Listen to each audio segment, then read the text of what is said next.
বিৰোধী আমাক লাগে, আমাক শক্তিশালী বিৰোধী লাগে। কিন্তু এটা কথা মোৰ এনেকুৱা লাগে কংগ্ৰেছৰ কৰবাত নহয় কৰবাত ভুল হৈ আছে। কিছুমান পোষ্টাৰ দেখা পাইছিলো কংগ্ৰেছ দলে লগাইছিলে, একেবাৰে নিম্ন মানদণ্ডৰ পোষ্টাৰ। কংগ্ৰেছে যে বহুত বেছি আগুৱাই যাব নোৱাৰে তাৰে সেইবিলাক প্ৰমাণ। কংগ্ৰেছৰ বিষয়ববীয়াখিনিয়ে মিটিঙত কি কি ভাষণ দিব, এই ভাষণবিলাক আমাৰ মাননীয় মুখ্যমন্ত্ৰী কেনেকে গম পায়? মল্লিকাৰ্জুন খৰগে ক'লে যে অসমৰ কোনো এজন নিবনুৱাই হেনো চাকৰি পোৱা নাই। বহুত মানুহে অসমৰ ৰেকিবউদ্দিন আহমেদক ডক্টৰ হিমন্ত বিশ্ব শৰ্মাৰ এজেণ্ট বুলি মানি লয় বা বিশ্বাস কৰে। আৰু সেই ৰেকিবউদ্দিন আহমেদে যি ধৰণৰ ভাষণ দিছে দেখিলে হাঁহি উঠে। ক'ব গ'লে কংগ্ৰেছ দলটো চবতকে ডাঙৰ বিৰোধী দল। প্ৰায়ে কয় যে এইবাৰ আমি যুঁজিম, যুদ্ধ কৰিম।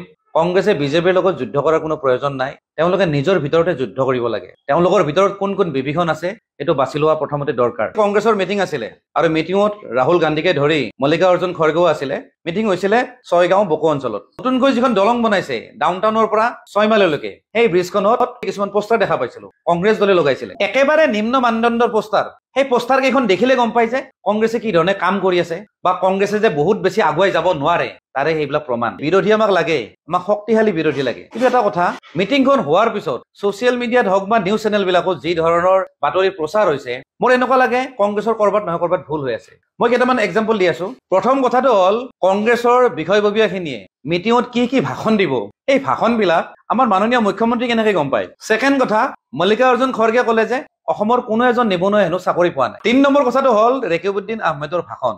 অকল ময়ে নহয়, বহুত মানুহে অসমৰ ৰেকিবউদ্দিন আহমেদক ডক্টৰ হিমন্ত বিশ্ব শৰ্মাৰ এজেণ্ট বুলি মানি লয় বা বিশ্বাস কৰে। আৰু সেই ৰেকিবউদ্দিন আহমেদে সেই মিটিংখনত যি ধৰণৰ ভাষণ দিছে দেখিলে হাঁহি উঠে। ক'ব গ'লে কংগ্ৰেছ দলটো চবতকে ডাঙৰ বিৰোধী দল। গতিকে চবতকে ডাঙৰ বিৰোধী দল এটাই এনেকুৱা ধৰণৰ কাম কৰিলে চবে হাঁহিব। কংগ্ৰেছে প্ৰায়ে কয় যে এইবাৰ আমি যুঁজিম, যুদ্ধ কৰিম বিজেপিৰ লগত।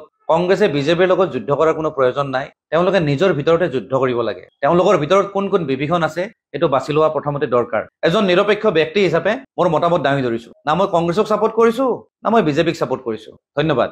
জয় অসম।